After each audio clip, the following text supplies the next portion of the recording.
Hey everyone, welcome to Solar Noon Tuesday. My name's Jay Warmke with solarpvtraining.com. And if you're new to this format, basically what we do here is we're going to go into three sections essentially. We're going to do a review of the news from the solar industry over the last week or so. That's sort of section number one. And then we'll talk about some of the upcoming webinars, some of the events that are coming up that are in the world of solar. And then we'll go into a deep dive on a topic that I find of interest. This week, we're joined by Jimi Braswell of Clean Energy Solar, which he's going to talk about an installation, a recent installation, a relatively large standalone residential install. So it'd just be fun to talk about what were the issues, what was the process, what went well, what didn't go well, that kind of thing, just the challenges. It's sort of notes from the field, if you will. And we're joined online here with a number of folks from around the world. And we just geek out about solar. So that's the plan, and this is what we're going to do. So let's go ahead and jump into the news for the week of January 25th, 2026, to put a date stamp on it. So I better move out of my graphics here. Solar and storage accounted for 72% of new electrical generating capacity on the US grid in the first 10 months of 2025, according to a recent review from FERC, FERC being the Federal Energy Regulatory Commission, I believe it is. Solar PV has held this position for 26 months in a row and's now edged out wind power as the largest source of renewable energy capacity on the US grid. Solar, wind, hydropower, and biomass accounted for 87.2% of all new generating capacity, while natural gas added 12.5% or so. With the remainder coming from oil and waste heat. That's half a percentage or so. Taken together, wind and solar constitute nearly 1/4, that's 23.79% of the United States total available installed utility scale generating capacity. Now, more than 25% of the solar that's been installed in the US is in the form of small scale rooftop systems. That's probably the type most of us think about, but it really is only about 25% of that that's installed. And that's not reflected in this data. So 1/4, it's actually going to be a little bit more than that. Based on FERC's estimations, utility scale solar is slated to account for 17.3% of the generating capacity within 3 years, placing it second only to natural gas with an estimated 40% capacity. Combined, all renewable energy forms should exceed 38% by 2029, which basically means that somewhere around 2030, we're going to see renewable energy surpass natural gas as the leading source of electricity on the US grid. The North Carolina Clean Energy Technology Center published a report finding that 49 states plus Washington, D.C. and Puerto Rico had taken distributed solar policy actions during 2025. The only state that did not was Tennessee. The North Carolina Clean Energy Technology Center released its 2025 annual review, providing insights into the state regulatory and legislative actions on distributed energy. The most common policy changes related to net metering. I'll tell you, spoiler alert, it wasn't good for us anyway. Community solar, expanding that, which is, I guess, a net positive for our industry, and residential fixed charge increases, typically increasing just the fee you pay for the luxury of being connected to the grid. The most active states were Colorado, Illinois, Connecticut, Virginia, Maine, and New Jersey. The report identifies 10 solar policy trends, including state responses to waning federal tax credits. So a number of states are stepping into that void, consolidating billing in community solar programs, and changes to net metering policies. The U.S. solar industry's federal incentive ecosystem has been dramatically reshaped under the Trump administration. While most of the renewable energy subsidies have either been canceled or phased out, so now the solar industry is shifting its messaging to tout solar speed to grid compared to other energy sources, specifically natural gas. As the demand of new power-hungry AI centers rise, we've heard that a lot in the news, so does the need for quick grid-to-grid generation sources. The number of announced gas projects have grown over the last year, but it takes around 5 years to get a new gas turbine delivered. Utility scale solar projects can be built much faster, but there are still going to be delays with interconnection as part of that process. As it stands today, solar projects consistently beat new natural gas projects to the grid, despite these interconnection delays, which really apply to all forms of energy. So it's kind of universal there. Now, as mentioned, the lead time to get new large-scale gas turbines is 5 or more years. If a developer wants to have a gas turbine in hand by 2030, they're probably already too late in that process, according to these experts that are creating these reports. Even without these procurement issues, a new gas turbine project takes between 2 and 4 years to develop, and construction takes another 1 to 2 years. Now, by comparison, the average procurement and construction time for solar is about 12 to 18 months, in that range. While solar timelines are shortening, the U.S. federal policies that favoring gas turbines is actually resulting in longer lead times, because there are really only 3 major manufacturers of these, and they're having trouble keeping up with the supply demand, or with the demand that they have today. And as that demand increases, it just pushes those timelines further out.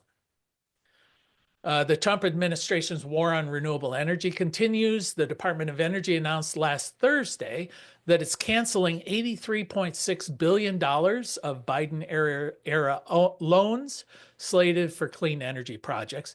This is the latest action from the Trump administration that they've taken to reprioritize all of their subsidies towards fossil fuel sources and away from renewable energy.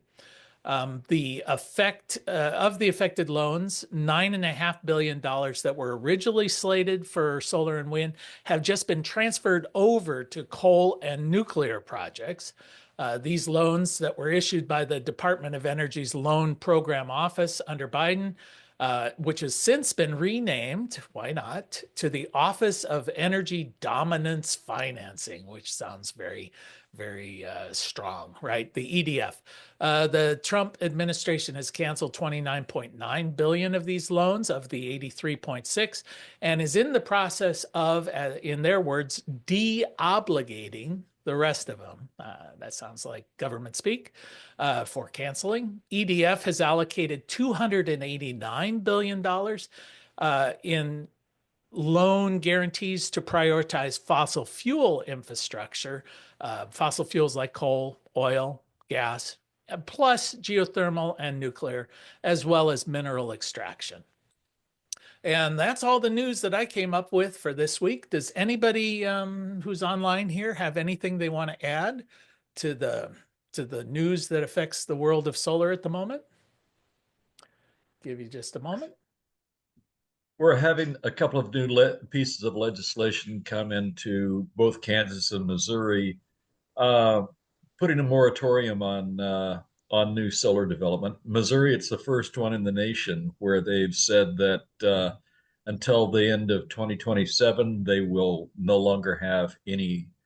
And it's the legislation itself doesn't specifically say only utility scale solar, but any solar projects. Yeah, my sense on this, because we're always, ready to gloom and doom on these things. I always feel like government can advance the technology by a year or two. They can retard it by a year or two, but the economics of it just march on, I mean, we've seen that the economics of solar, the economics of wind far outweigh the economics of coal, a lot. And even natural gas, we're getting to the point where wind, solar, and storage in combination are equivalent to the cost of natural gas. Nuclear, forget about it. That sounds like New Jersey, right? Forget about it. But they're just it's not cost effective. Plus, the timeline is just ridiculous. So um, I'm not too worried about it. We see this in the numbers. Like I said, 87% continue to be solar and wind. So yeah, they'll it to me it's mostly posturing.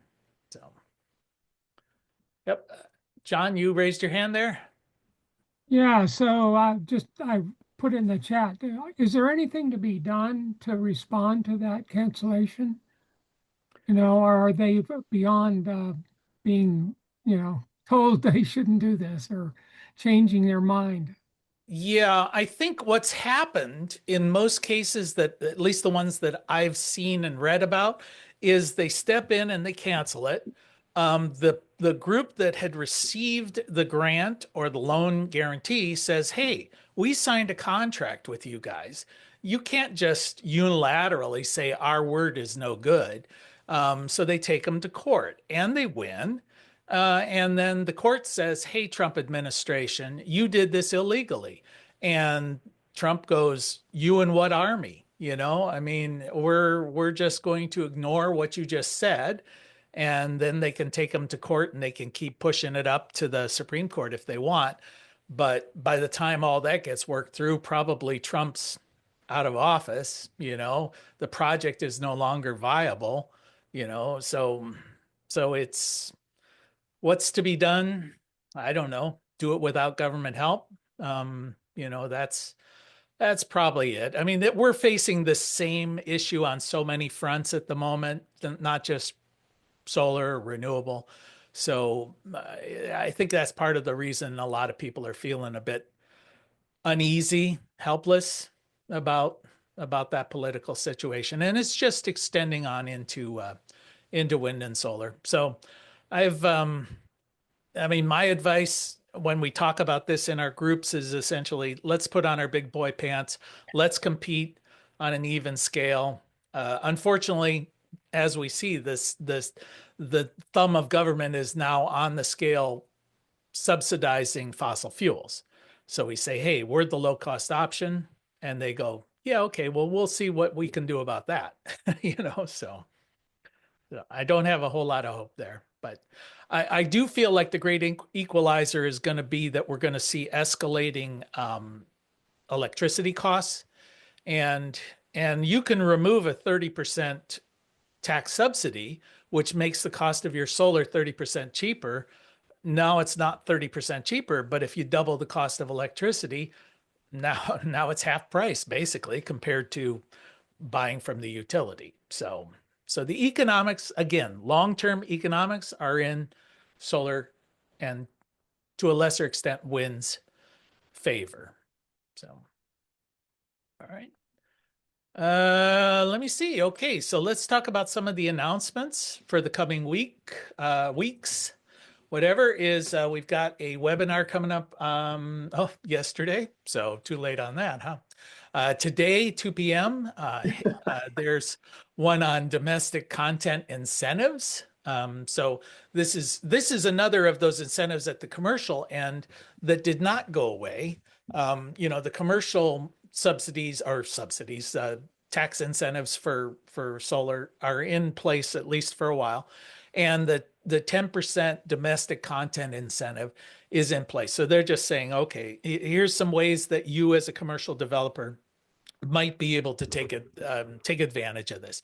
We've had this 10% tax incentive for a while. The problem is there was very little content, very little product that we could purchase that met the requirements of domestic production.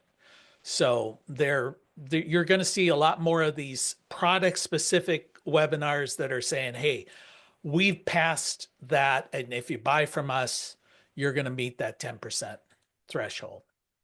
The one big beautiful bill. Oh, I just got a thing in an email just less than an hour ago. This has been postponed into April. So, but they're going to be having a webinar from MARIA, which is the Mid-Atlantic Renewable Energy Association, on the impacts of the One Big Beautiful Bill. Basically, that was the reconciliation bill that gutted the IRA and caused a lot of these things to be eliminated. So what are those? It's going to be actually on April 28th. So you can sign up for that. January 28th, Rethinking Greenfield Energy. If you're not familiar with what greenfields are, they're basically, think of it as prime farmland. You know, let's build a big solar array on land that is typically, you know, agricultural at the moment. Some of the arguments, which I agree with, is that the primary location for these large utility scale systems should not be on undeveloped land first. You know, it should be, let's take some of the brownfields, you know, old industrial sites, black fields, which are old strip mines, areas that have been blighted. That would be in an ideal world. That's where you would do this first. What they end up doing is, you know, developers go for the low cost option. So farmland is a good place for solar development because it's already cleared, it's level, typically good access to the grid. So they're just thinking, rethinking that on a constrained grid. So Solar United Neighbors, the 28th, they're going to have a solar coffee chat if you want to join in on that. February 5th, utilizing waste heat from data centers. This is something I just included because I hadn't seen much discussion on that. So I thought that'd be interesting. And then we've got some conferences, Energy Independence, February 9th through the 12th in Washington, D.C. That's coming up. And then there's Intersolar in San Diego, the 18th through the 19th in February. And then our shameless plug for solar certification courses and at solarpvtraining.com. And we welcome you to go in there and check those things out.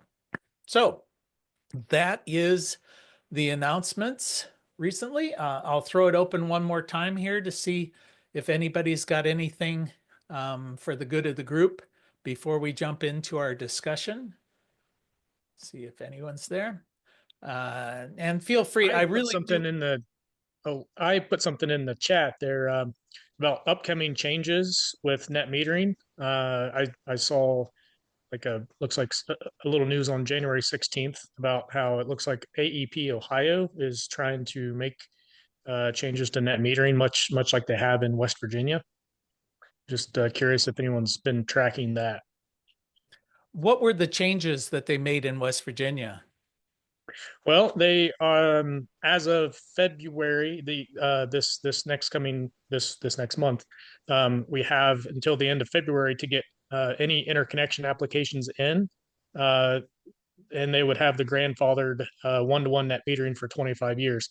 After this February, the any solar customers would have basically about a 70 to 75% payback rate for the value of their solar produced, rather than a one-to-one trade. So, okay, so they're actually saying, in other words, if you're paying 20 cents kilowatt hour, they will pay you 15 cents. Is that kind of precisely the range? Okay. Yep. Because a number of utilities are doing it much worse than that. You know, they're coming Right. back and saying, we'll pay you 5 cents, you pay us 20 cents. So yeah, that I think we're seeing that as almost the norm anymore, where they're arguing, we will pay you what they'll term avoided costs, which is essentially wholesale costs of electricity. Fair enough. You can understand their argument because they're not in the business of paying retail for energy. And then they're saying, we will sell it to you at retail. We'll pay you wholesale. Well, we're seeing a lot of these utilities move that way. The other trend is we're seeing time of use pricing. I don't think you don't have that in West Virginia yet, do you? We don't, but it is beginning with AE or Appalachian Power, which is AEP in West Virginia. It is beginning at the end of this, or at the end of February. folks will be able to opt in. Oh, okay. Yeah, and So the it argument has there started. is for folks watching is that the cost to the utility of generating power is not uniform throughout the day. Typically, they'll run their cheapest generators when demand is low, and as demand increases, they increasingly have to turn on more generation resources, and each one up the stack gets increasingly expensive. So if you're in a period of high demand, you're actually, the utility is paying more for the power than in a period of low demand. So they say, well, rightly, we should be charging different rates for different levels of demand. So that's the argument. That's and again, it's reasonable to a point. You know, oftentimes they take these reasonable arguments and extend them to where they begin, you know, using their pricing policies as a way to try and retard people from installing solar. You know, that so if it's a legitimate way of recovering their costs, fair enough. If it's used as a hammer to try and stop people from competing with them, not so great, you know. So that's always, it's always the issue we're dealing with. Okay, any other comments or additions here? I had just one Uh-huh. regarding other alternatives. Some states may step up regarding, giving some sort of a rebate or credit to, help solar installation. I didn't hear that particular remark. Maybe far and few between, but Yeah. that's the other alternative for countering this massive, meat axe to the solar program. Yeah, we are seeing a number of those happening. In my region, Illinois is probably the best example, where they have some great incentive programs where they'll prepay you RECs over the lifetime of your system. We've seen in recent weeks of the solar news activities taking place in largely a blue state kind of world, where they're saying, okay, we're going to incentivize the development of solar within our state because the federal government's dropping the ball. So we're seeing a lot of that begin to happen. You know, it's a patchwork. Unfortunately, that's welcome to the United States. You know, we're a federalist system. So Every little bit helps, though. yeah, there you go. All right. Any other comments before we jump in here? Jimmy, why don't you go ahead? Oh, yeah, go ahead. Yeah, Jay, it's Eugene with WGRN. Hey, I read an article a few months ago that there's a futures market for electricity that's generated above and beyond the base load. I forget what they call that. It's like instant turn on gas-fired plants. A future market for that for 2026 has gone up 1,000% from last year or the year before. Have you heard about that? Yeah, I think what you're referring to is within this particular region. Oh my gosh, my brain just what is what's the regulatory region there between Uh, New York PUCO? and Chicago? Oh, yeah, I know what you mean. Yeah, yeah. It'll come to me. I know it just off the top. Anyway, what they do is they have capacity prices. It's an auction where they basically say, we are going to pay for the promise that when we do have maximum capacity requirements, that power will be there. So it's an auction for capacity in the future, and that did raise significantly. Yeah, it's PJ&M. PJ&M is that regulatory region, and that did go up. And because it's a real cost to the utilities, it has resulted in a significant increase in power costs. But they're not buying the power, they're buying the promise that the power will be there when they need it. So it's like an option. It's an option on that power. And it shot up 1,000% last year and another 150% this year, and they're projecting into the future. Basically, what that is it's saying, hey guys, we do not believe that our generating capacity will meet future demand. So I would take that out as a big red flag that says we are not generating enough power to meet future load. And the Trump administration has decided they want to wipe out a lot of this generating capacity from renewables, which is kind of the only source that can meet that demand when we're going to need it, due to AI, due to electrification of vehicles, due to electrification of heat, due to the industrialization, the electrification of industry, due to climate change. So we're seeing a lot of these things in a perfect storm that are going to be raising load demand. And we are just not going to be able to meet that. And that's what that futures market is telling us. So, Bill? You're muted there, Bill, if you want to. I'm sorry. The only consideration there is in generation capacity. It's not what we're not considering is distribution capacity or transmission capacity. And both of those things Trump has nixed on transmission. The Grain Belt Express and other large transmission systems from say West Texas to the East Coast. The transmission is going to be a big thing, and same with distribution. And that's one great advantage to distributed generation, is that if it's generated at the point of use, then it doesn't need to be distributed. Yeah. Yeah, that's a good point. And I know these numbers are close, but they're not exact.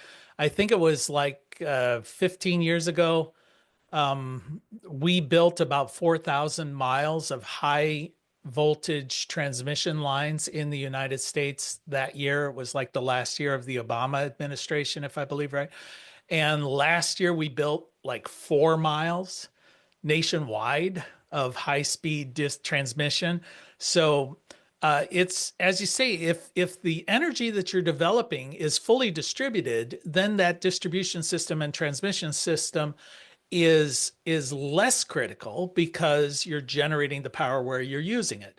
But if you decide to shift your policy away from distributed energy to large scale, centralized, gas powered power plants, or nuclear power plants, which is the purported policy shift of the Trump administration, then you better be coming in with distribution and transmission on top of that.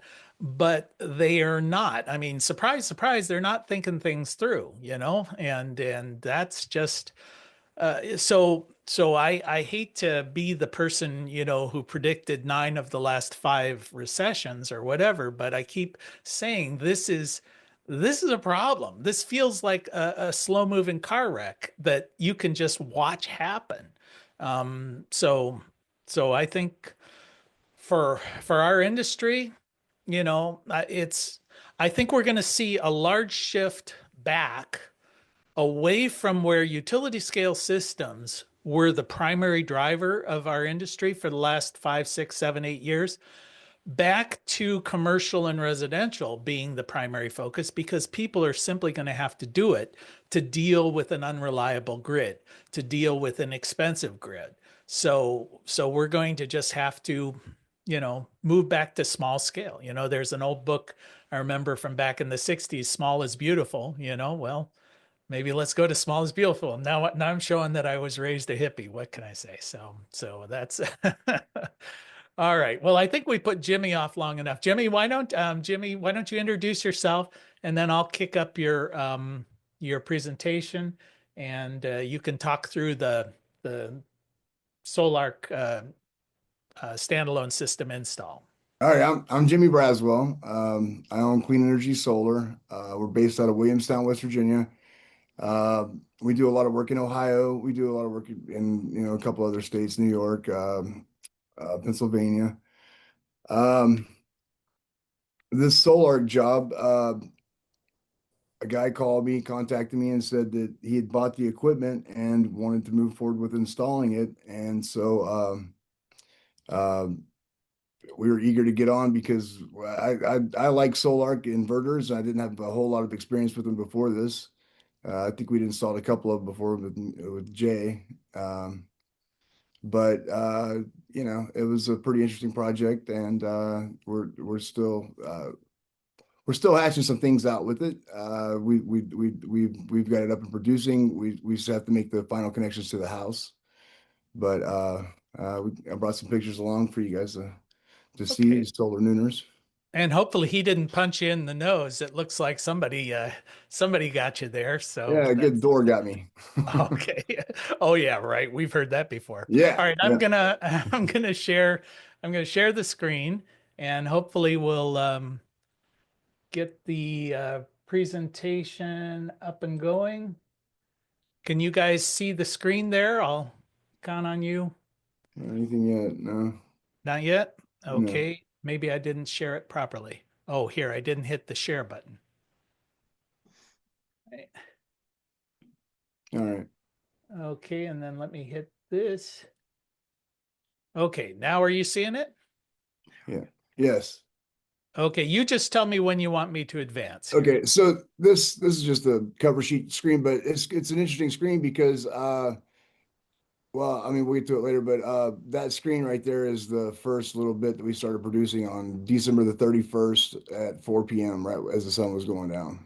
So Okay. uh, this is we use Sinclair design racking, and this is where we initially installed the post.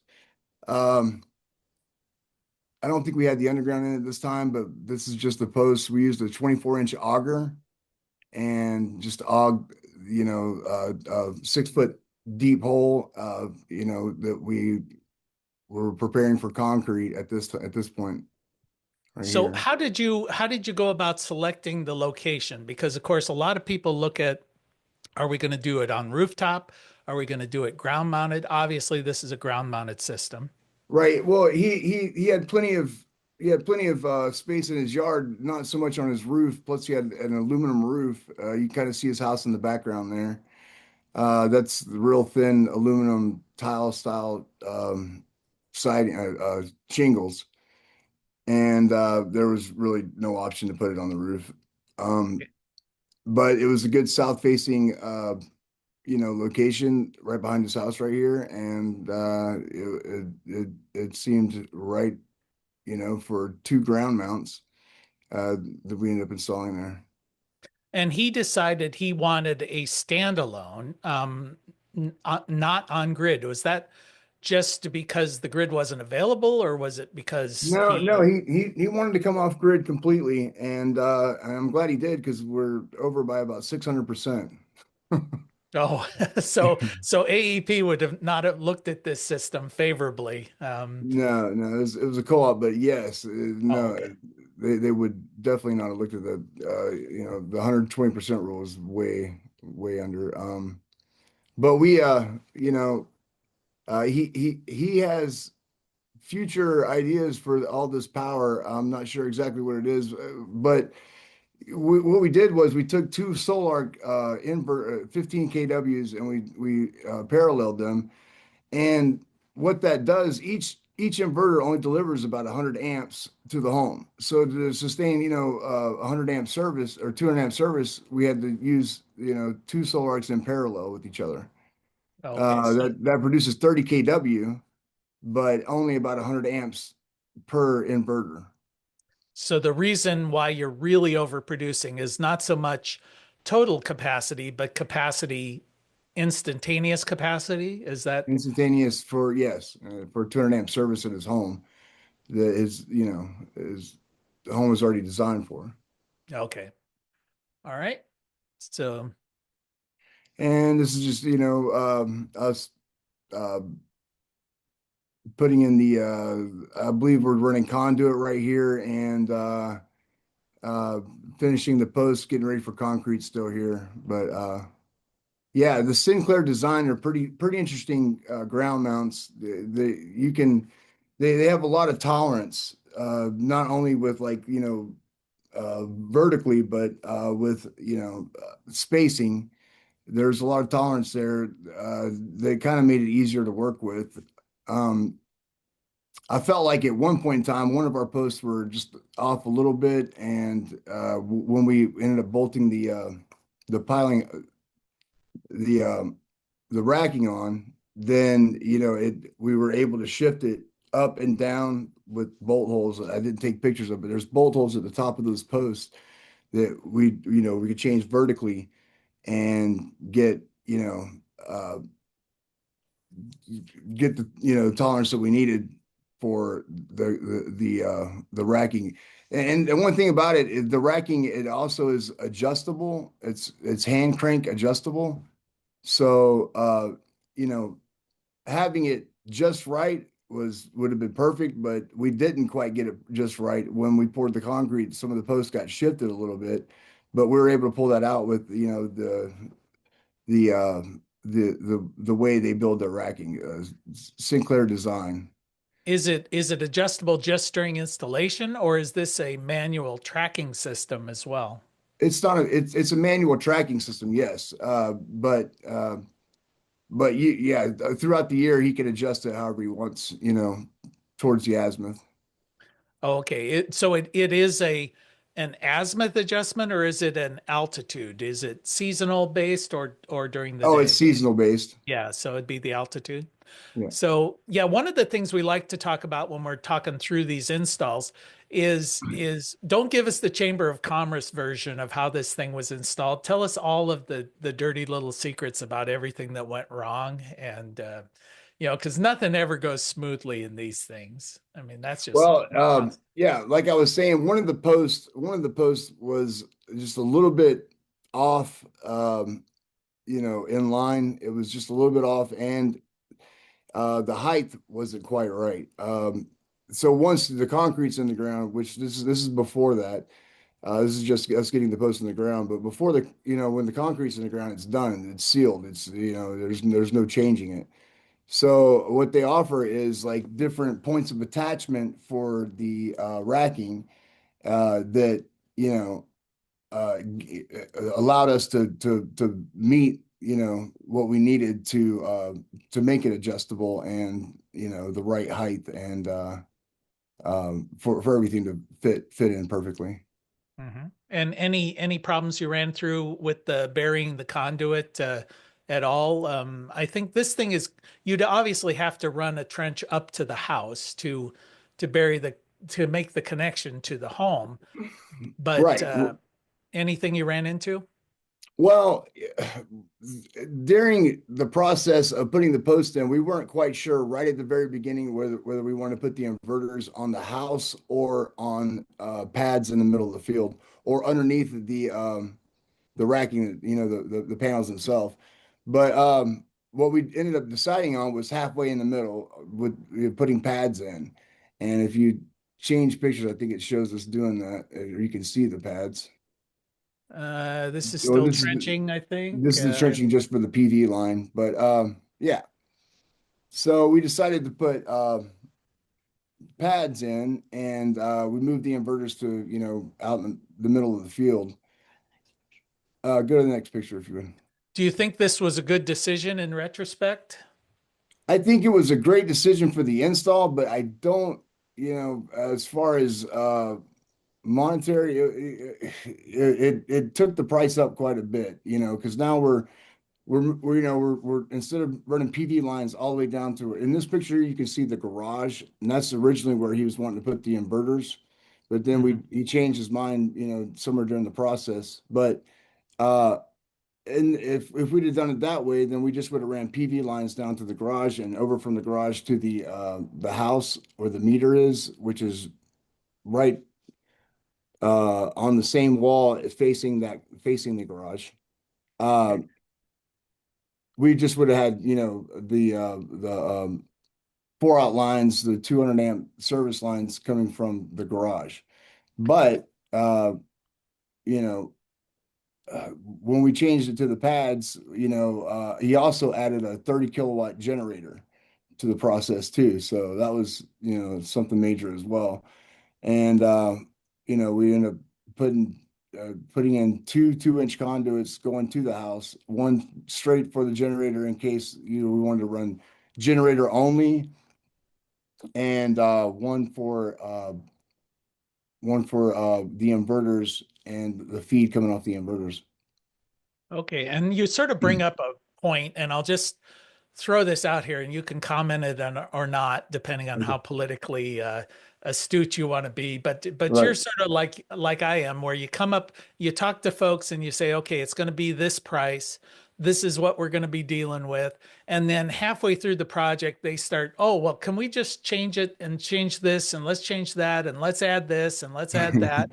And then you're kind of like, yeah, yeah, we can do whatever, we'll make it happen. And then you Yeah. come back and say, oh, by the way, that change just added, this cost. And the guy comes back and says, no, you said the price was, $50,000, and now you're trying to charge me more. And you're like, oh, so this is, I guess I just sort of Yeah, pointed out. it is. What's smart to have is just change orders ready for situations like this. But Yeah.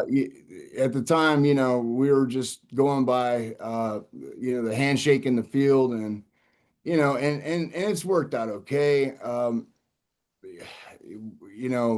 It just happens that way. The homeowners sometimes want more than what they can actually afford to do. And I want to put it in the best that I can. I want the best system, that I can put in. So uh, I'm willing to make changes, especially if it's for an upgrade, But Yeah. but in the long run, I think the changes were for the better. I think that the pads being there in the middle of the field, halfway in between the house and the panels, I think it turned out real well. Hmm. Um, and I think it was a better idea than going all the way to the house and over. I do. Yeah. I also like the way it looks. I like the way the battery cabinets you can see there, the two tall white cabinets there. Those are battery cabinets, and I like that they're stored out, away from the house too. Do Um, you think you're going to have any problem with the weather, with batteries? Because batteries are somewhat temperature sensitive. well, these are heated batteries too, so Oh, okay. I don't think so. But So, I mean, there's always a possibility. But his plans in the future are to add a cover to all that. He's going to build that in, a shed around the inverter and batteries. So we left him plenty of room to do that, mhm. if you can see. What are your thoughts about the energy consumption of the batteries having to be heated in our northern climate? Well, they're heated, from the inverters and the generator. So he's got a 30 kilowatt generator that they can be heated, the charge the batteries as well. So Okay. I don't think that's going to be much of an issue um, here. Well, plus you said that you've got like 600% energy production. Right, So it right. really, since the heat is going to be a fairly constant load, I would think, it'll only affect you during peak load periods. True, true. Uh, have you tried using the generator yet? I'm just curious. Well, we've got it connected and it's ready to go, but no, we haven't actually, used it for anything. No. I would be interested in I've got almost the exact same setup you're talking about here with three Solarks.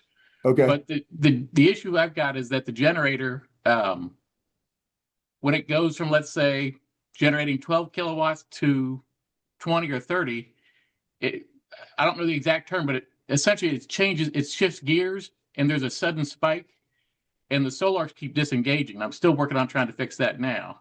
Is this Taylor? No, No. this is Don. Oh, Don. Sorry, Okay. Don. Yeah. Oh, okay. Uh, can you say that one more time? I'm sorry.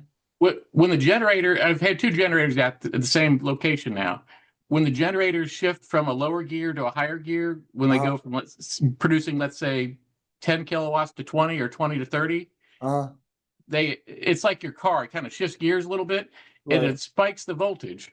Oh, Now, and unfortunately, the generator itself will shut off if it spikes the voltage for more than 5 seconds. The solar, I think, shuts themselves off if it spikes it at all. And I'm still trying to figure out how to get that resolved.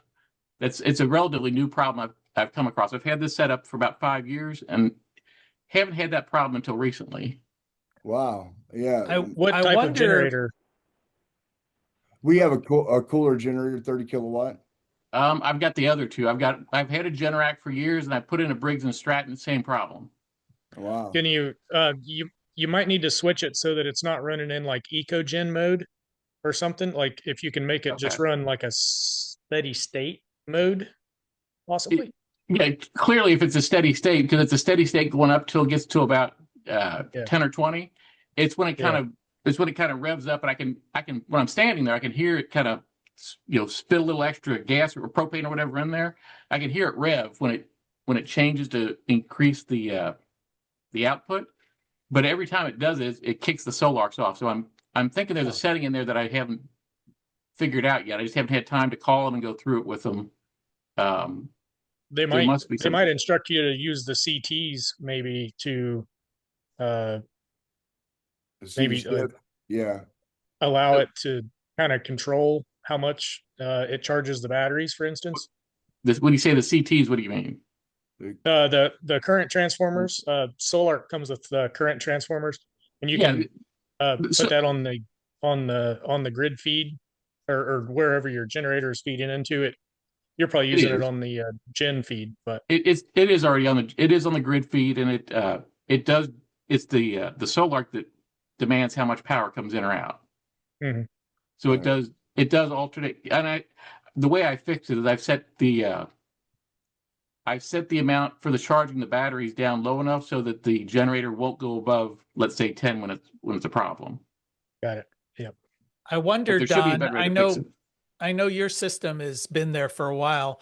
I Mhm. wonder if yours is a 1741, not a smart inverter. I wonder if the SA, if an inverter is to the SA, that's designed for ride through on variations of voltage and the like. Maybe the SA, just a smart inverter, would have solved that problem. Okay. But Jimmy may not run into that with the newer model of the inverter Good versus the point. older model. Yeah. So worthwhile checking on that, though. I Right. appreciate it. Okay. Yeah, Yeah, good point. That's a good Thanks. point. It might be a firmware update. yeah, Yeah, just it's get a something we've seen software for update. us. So yeah. I know. We'll do the Microsoft solution. Unplug it and plug it back in. So then the You whole say problem that, is but solved. I've had that work before, so don't. Yeah, yep. Right. All right. So this Thanks. is how we originally set it up with two combiners, but what we ended up doing is, because we didn't need the combiner for the batteries, that obviously could be done in the inverters, which we didn't catch at the time. We'd set up a separate combiner for the batteries, and we took that out. This picture right here doesn't show it, but we have two transfer switches in there now. And basically that is, the generator feeding in to the common between one of the transfer switches, and then the common between the other one feeds to the house.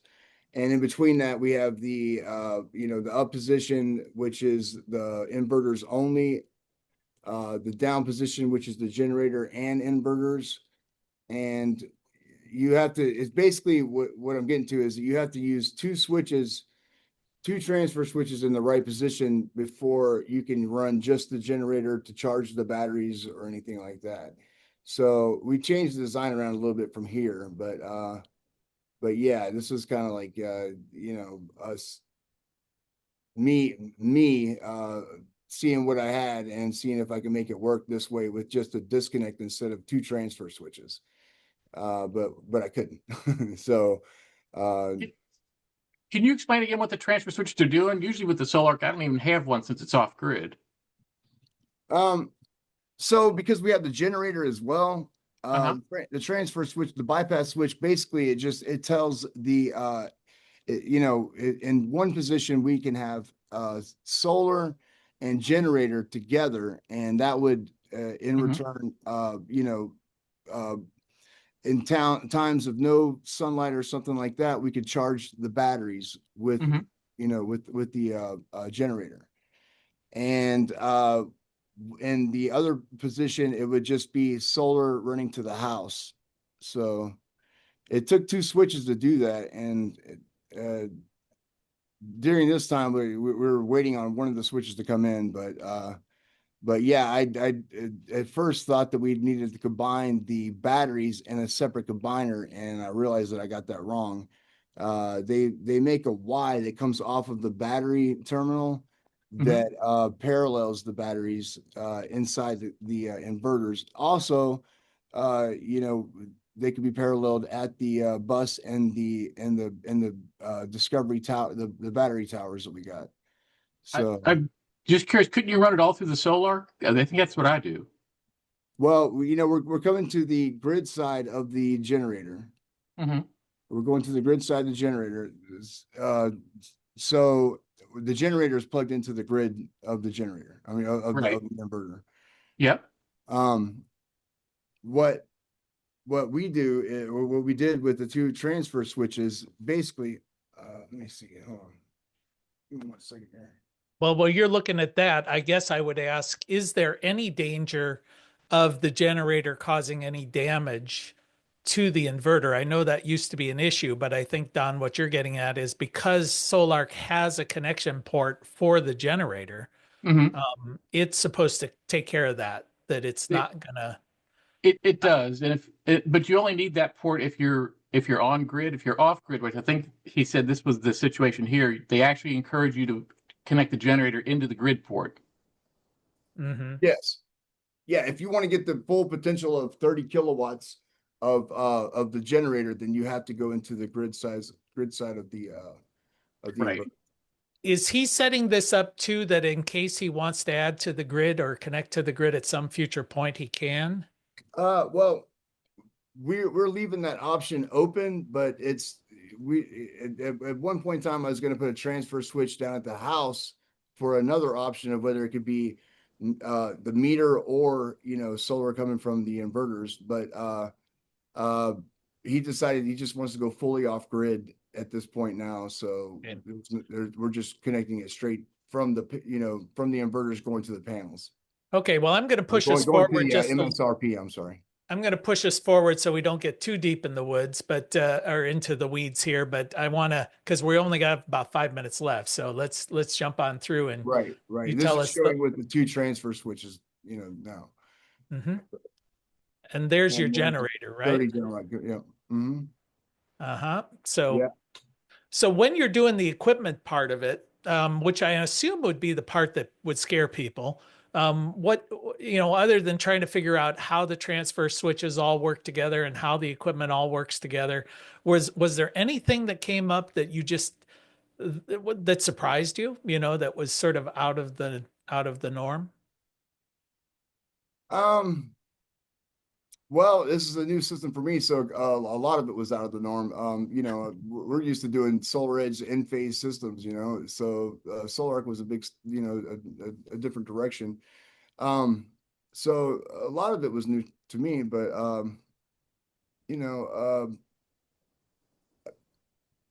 don't know. I'd have to think about that, I guess. Yeah. All right. So then we're backing up to where you're putting the racking together here. Yeah. So this is what I was trying to explain earlier. You can see the small dip in this is before we raised the rack, the center center post. We raised that up. There's actual bolt holes inside the post where you can raise those up and kind of level them off. And I was just saying that they give you a lot. There's a lot of tolerance, to those pilings to adjust and get those kind of dips that you see there out. And this is just us paneling. And the paneling on this racking system, I assume, is just installs the way panels always install, right? Well, yeah. Because the way the panels are laid out, and we had this is going to be kind of hard to understand, but the center post is where we put our DC disconnect switch. So everything ran to that center post, and because the panels were all put in one way, we had to cross some of the lines. So the wire management looked kind of funky because we had to cross the lines on each one of the panels, where the positive and negative are on one side of the panel. We had to, kind of twirl them up, and so that kind of made the wire management look a little bit not correct. But so what we did was and then the other thing was he originally wanted 5 strings of 10, and we had 40 panels here, so we ended up doing or 4 strings of 10, and we ended up doing 5 strings of 8. So I don't know if I have a picture of it here or not, but we end up taking 8 of the panels from one of the front array and moving it to the back array, and having 48 or 28 on one and uh, 16 on the other. Bill, I think, has a question for you. Okay. Bill, you raised your hand. Yeah. Yes. What is the maximum tilt since this is adjustable? What's the maximum tilt that this array will be? I mean, is it 20%, 30%? How high can it raise? Uh, I I believe it raises all the way to 30%. I believe it does. Okay. It's 2 feet. It comes to about 2 feet off the ground. Okay. Yeah. If it's a Sinclair, it should be, I think, 19 to 59 degrees is what the 59 Sinclairs are. degrees. Oh, Yeah. it'd be adjustable. Well, I saw some pictures here, Jimmy, that it looked higher than, I mean, that there looks like 20% in Yeah. that Yeah, that's picture, probably the but 19. but Yeah. some of the other ones I saw, they looked like they were in certain full out winter mode, so yeah, Okay. I think you're getting close to 45-50%, I assume. Now I'll you've scope. got Yeah, they are getting closer to 50%. There's your crank. So that's a hand crank, which is kind of nice because one of Yeah. the downsides of adjustable systems is if they're mechanical, there's an extra point of failure. So this looks pretty bulletproof, where you're not relying on motors that can wear out or Right. things like that. You're just relying on people that can wear out. So Right. You've got Yeah. a lot of trees around the system, so you don't have wind loading that we'd have out here on the prairies. I mean, Right. the foundations that they require here, for wind loading just dramatically jump when you go from 20% to 30%. yeah, And you that's can the see here. maximum. Yeah, that's the maximum. It becomes more of a sail out here. And if you're doing something this deep, it's massive foundation changes. Hmm. Yeah, I would say this picture here, Jimmy, looks like you're at, Yeah. 45 plus. 45. Yeah. Mhm. Um, but also in this picture, you can see what I was saying about moving the panels back and changing the string arrangement around. That's pretty much how it looks now. But he's planning on adding another 8 panels to that front array in the future. So he had extensions. He bought extensions in originally when he first bought all the equipment, just in case he decided to expand in the future. And we added those extensions on the front, and we put them on the back array, which is array 1, and array 2. It shows less panels. We've added extensions to that too. So he's already ready to add more power to it. Don't ask me why.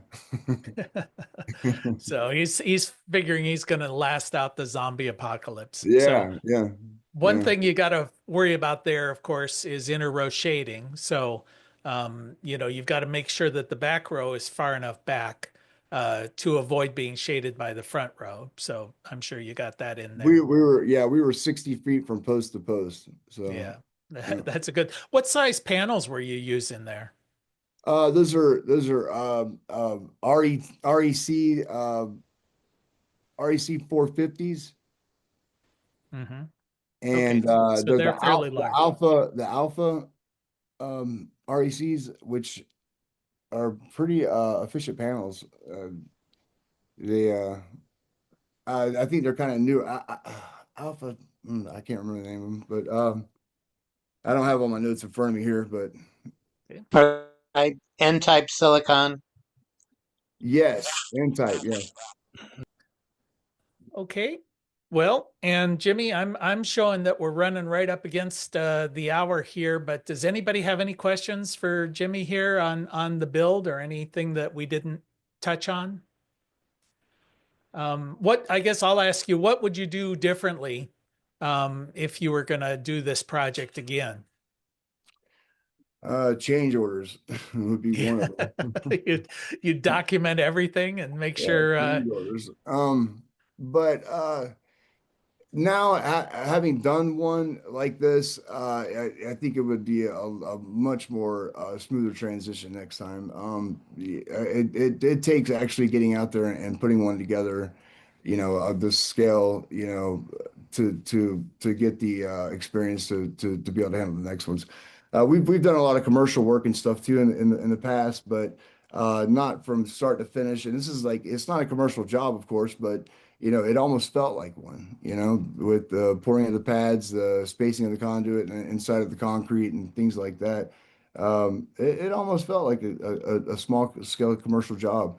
But if I could do anything different, I think that I would really push for plan sets, on something of this caliber. If you had to compare them, because I know you've worked on utility scale, you've worked on commercial, you've done residential, grid tied, and now this one, of the systems that you've worked on, would this be up amongst the hardest, the most complicated? Absolutely. For us, yeah. I mean, stepping into it with just the equipment that was bought and, a time that it needed to be completed by. Yeah, it was a little difficult, I feel like. Was there an electrical engineer involved? The electrical engineer, as far as like for the procuring of the equipment, yes. The solar guys got together and the guys out at NAS in Arizona helped him with purchasing the equipment and everything that he needed. And but as far as like a plan set, engineer, no, it was all DIY and just us putting it together for him. And this is Does he in have to have it rural. inspected? Yeah. It's being that it's completely off grid. There was no inspections in his area needed for Yeah, it. this is Southern Appalachian, Ohio, right? So we don't need no stinking badges, right? We don't. But I was just like, wondering, I feel like for we like, did. Mhm. like, is there going to be a disconnect at the house so that, like, in the event, like, let's say there's a house fire and the firefighters want to de-energize all the AC circuits. It's sort of hard with a solar or with a standalone energy system sometimes because, like, if the disconnect isn't wired in a way that it disconnects all the circuits inside the home, firefighters can't de-energize all the circuits inside the home. So I was Yeah. just curious if But the if main the service, customer had provision for that or what but what the they main got going on service there. coming from the inverters would have a disconnect. So yeah, that Okay. would cover everything on the inside. So there's like a placard at the. Did he do a placard at the house or to like For to emergency communicate responders, that or? for emergency responders. Yeah. No, we haven't done a placard at the house yet. No, we have not. But we also haven't fully connected it to the house yet. We just wanted to get it up and producing, and that was our first Oh, step. gotcha. And as far as a disconnect for for emergency responders, we'd have plans to put one of those in, but and for emergency responders, I don't know that they'll be well, I don't know. I don't know if a placard's needed for it or not. To be Well, honest you with probably want to put Yeah. something right there. It already has a meter, right? It does have a meter. There's a meter yeah. there. Yeah, so just put the a meter's gonna placard. the meter's not going to be in use after. But that's where they're going to go. That's where they're going to go if there's a response. He could probably do like a 200 amp disconnect prior to going into the main panel. Then that way that could be used as the emergency shut off. And that's what we're putting outside. Yeah, that's what we're putting. Yeah. Okay. Cool. As a practical matter, are emergency responders going to respond to his house? I don't mean that as a joke. That's the issue with my house. It's a mile off the road, right? And I was told that they're just not coming, or they'll come, but they'll wait till it's over. They kind of sift through the ashes to see what's left, if anything. Yeah. Yeah. Well, this is Appalachia. So, I mean, Don, you're right. I'm Yeah. only 5 miles from Appalachia. So, yeah, I think it wouldn't be a bad idea, Jimmy, to go ahead and just put a little sign out there by the meter saying, hey, the emergency disconnect is located at this X location. Well, the disconnect is right beside the meter. Oh, well, then you're fine. Yeah, just say emergency Right. disconnect. Yeah. It's not 10 feet away or anything like Okay, That's a well, good I'm plan. showing Yeah. I'm showing that we're out of time. So I appreciate it, Jimmy, for your Yeah. input and all the good questions. And I think hopefully this has been helpful. And we'll see you guys all again next Tuesday. So take care and enjoy your week.